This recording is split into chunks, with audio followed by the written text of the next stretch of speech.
what's happening, guys? As you might know, I've already seen The Amazing Spider-Man 2 just recently. You had my reaction video, and now it's time for a review. Let's start by saying that The Amazing Spider-Man 2 is definitely better than The Amazing Spider-Man 1. Is it a lot better? Let's find out. Now, of course, the movie is the continuation of the previous film. Straight up we jump to the new story in Spider-Man's life. Peter Parker enjoys being Peter Parker, he enjoys being Spider-Man, and he succeeds at being Spider-Man. He's so great, he's so fast, he's so agile. Now, of course, the untold story, which was promised in the first film but wasn't really explored that much, we were left with so many questions, is kinda explored in this film. I'm talking about, of course, at the beginning of the film, the flashback scene with Richard Parker and Mary Parker. At least now we know what's the whole Untold is about, you know, the whole Untold story. So it was a really nice explanation that the movie is actually starting with answering questions to all the fans who were so desperate to find the answers. Spider-Man's like, getting back to Spider-Man, you know, Spider-Man enjoys being Spider-Man, and of course that's when we should point out that the movie is unbelievably great in terms of visual effects, in terms of adapting Spider-Man from the comic book pages. Basically, you can see a lot of stuff in the film. Spider-Man strikes a pose which comes straight from the comic book panel. Thumbs up to Mark Webb and to everyone, you know, to producers, to the writers who actually managed to do it so brilliantly, so great. So the visuals in this film are something you can't really ignore, something you can't talk, you know, bad things about. Very great improvement, of course, over the previous film. The Amazing Spider-Man 1 was more of a darker film, and I'm talking darker literally, you know, basically all the events took place at night, mostly all the fights. So seeing Spider-Man swinging through the daytime is just as great. That's what Spider-Man should be all about. You know, in terms of characters, in my reaction video I mentioned that the movie seems to be a little bit rushed. Now everyone says rushed. What does it mean? Let me explain you what it means. Sometimes, you know, you see a film and you kinda, you know, slowly following this story, you know what's going on, you're very, you know, moving progressively towards getting this story. Now, in case with The Amazing Spider-Man 2, sometimes it feels like it jumps straight from one thing to another and you can't even blink, you know, because the scenes change completely. Like, you know, Peter and Gwen break up, oh my god, you know, we cry. Peter and Gwen are back together, oh my god, so excited, you know. Rhino is defeated, you know, that's great. Oh, Rhino came back, oh my god, you know. I'm just talking about stuff that scene follows a scene, and such a drastic change, you can't really follow up this story. You can slow down the film, you know, watch it in slow motion, maybe you can succeed this way. This can be explained by the fact that you know, The Amazing Spider-Man 2 has lots of stuff going on. I'm not talking about villains. The whole story, so many plot elements, so many new characters, and they had to fit it in a 2-hour long film. It's actually a little bit longer than 2 hours. And that's why the origin story of Spider-Man, the Sam Raimi Spider-Man 1, The Amazing Spider-Man, is actually winning. Because, you know, the origin story in The Amazing Spider-Man is progressively, it progresses like slowly, you know. You follow up this story, you see the character development very clearly. Peter, you know, he searches for Uncle Ben, and then, you know, he finds him, and he doesn't really find him, but he understands that he can use the powers for the greater good. Some great character development. Slowly we are progressing towards Peter Parker actually becoming Spider-Man. You can't go wrong with the origin story. The sequel, on the other half, on the other side, basically, needs to bring something new, something entirely new. Very often sequels tend to be the best parts in trilogy. For example, you know, Empire Strikes Back, Dark Knight trilogy. You know, Dark Knight was basically, well, it is the best Batman movie in Nolan's trilogy, obviously. That's why I want to bring, you know, some character development. For example, Peter and Gwen. You know, they could throw, they could have thrown more villains. They could have seriously messed up with story. They could mess up, do some plot holes. You know, ignore some stuff. You know, leave us with more questions. But they couldn't really go wrong with Andrew and Emma Stone, Peter Parker and Gwen. That's their relationship. Even if the movie would have been a disaster, their relationship on the screen would have saved it.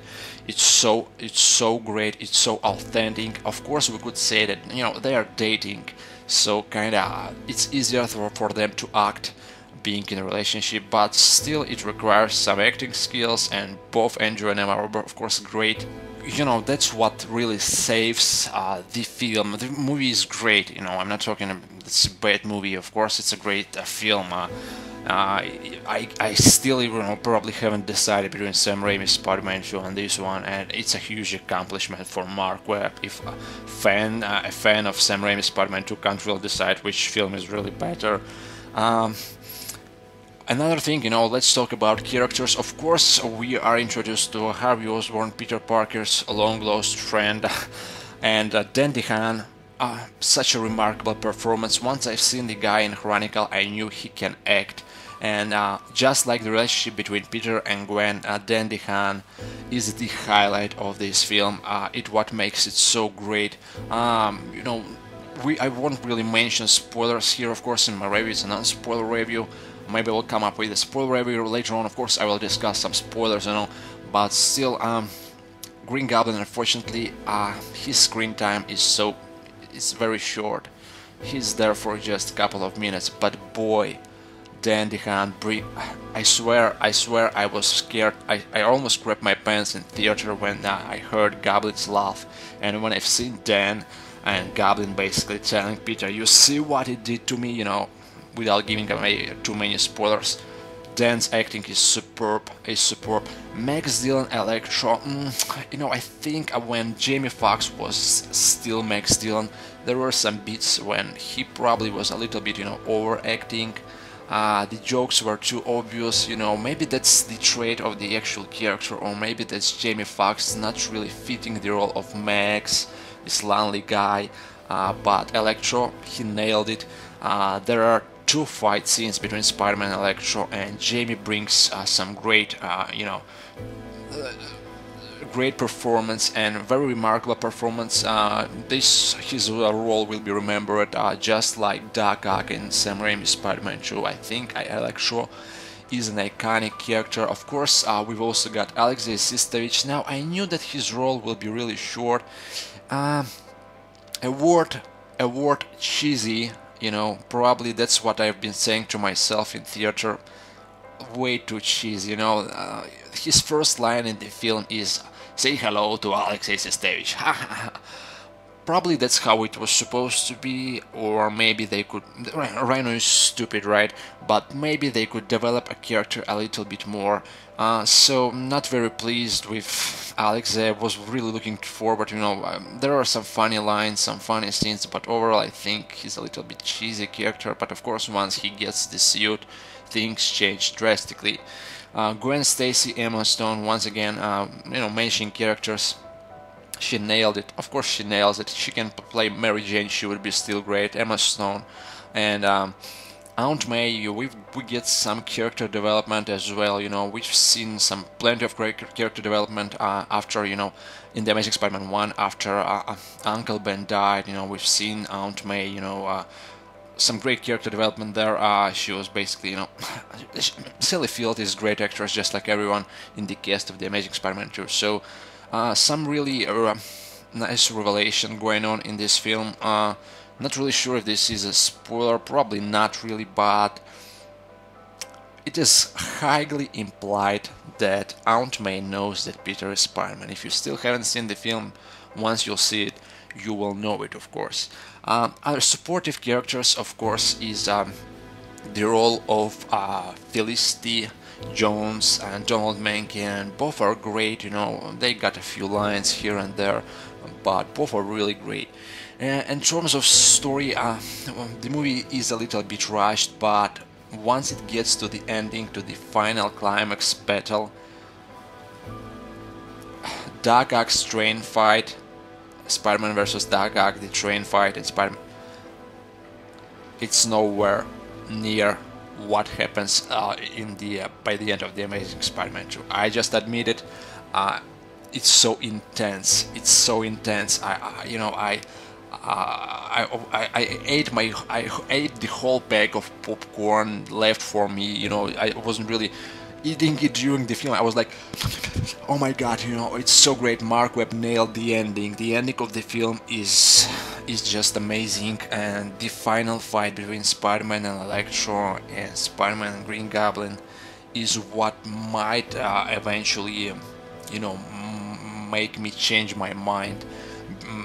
That's really phenomenal. I'm not talking about visual effects. Visuals are great, as I mentioned previously. This movie is visually stunning film. You can talk bad things about it, but you can't talk anything bad in terms of visual effects, in terms of cinematography. Movie is perfect, and heads up to Mark Webb. Mark Webb, of course, started his career by doing music videos, so maybe this helps out, and of course 500 Days of Summer served as a great a vision for Mark Webb. It's a Mark Webb's vision of a love story, and he adapted it perfectly in the Amazing Spider-Man franchise between Peter and Gwen.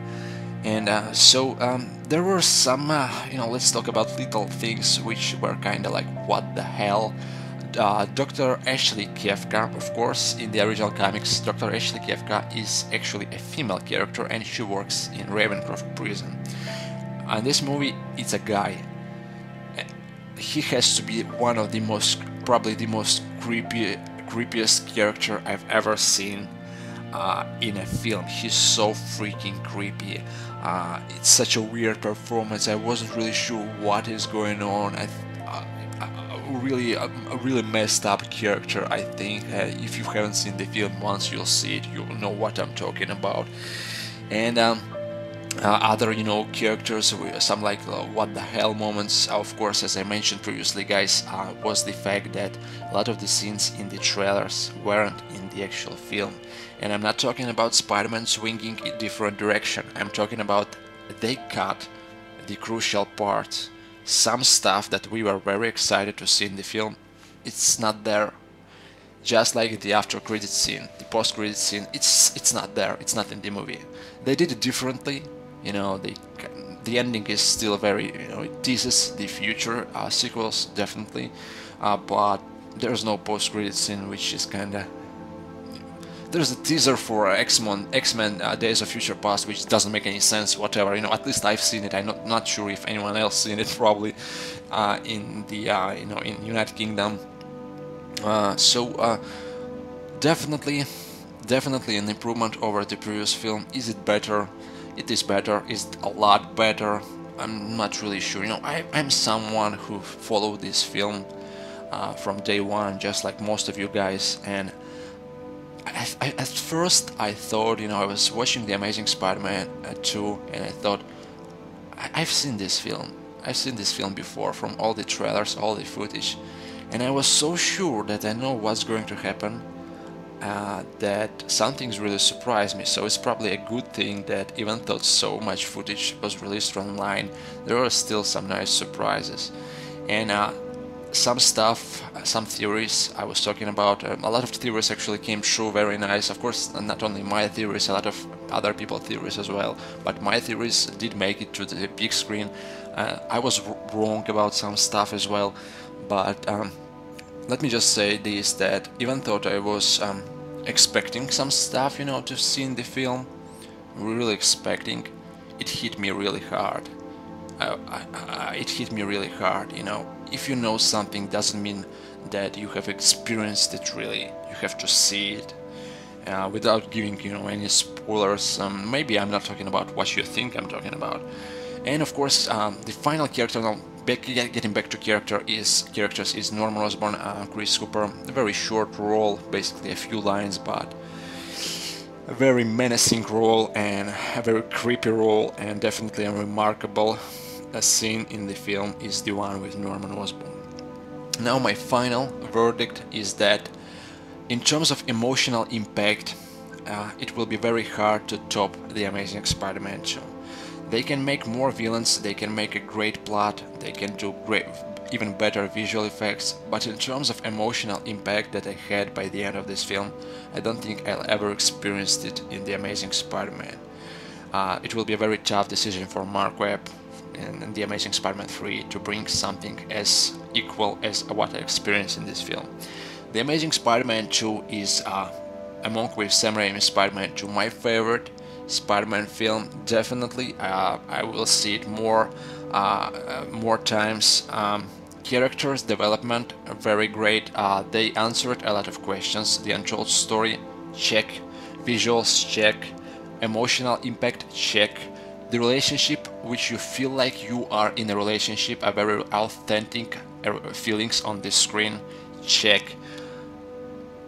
The Amazing Spider-Man 2 is already a classic in my opinion, and definitely to everyone who hasn't seen it yet, go check it out, guys. There were some flaws, a little bit rushed, but then again, the ending is superb. Thank you to Mark Webb, and hopefully The Amazing Spider-Man 3 won't disappoint. Let me know what you guys think, and I'm off for now.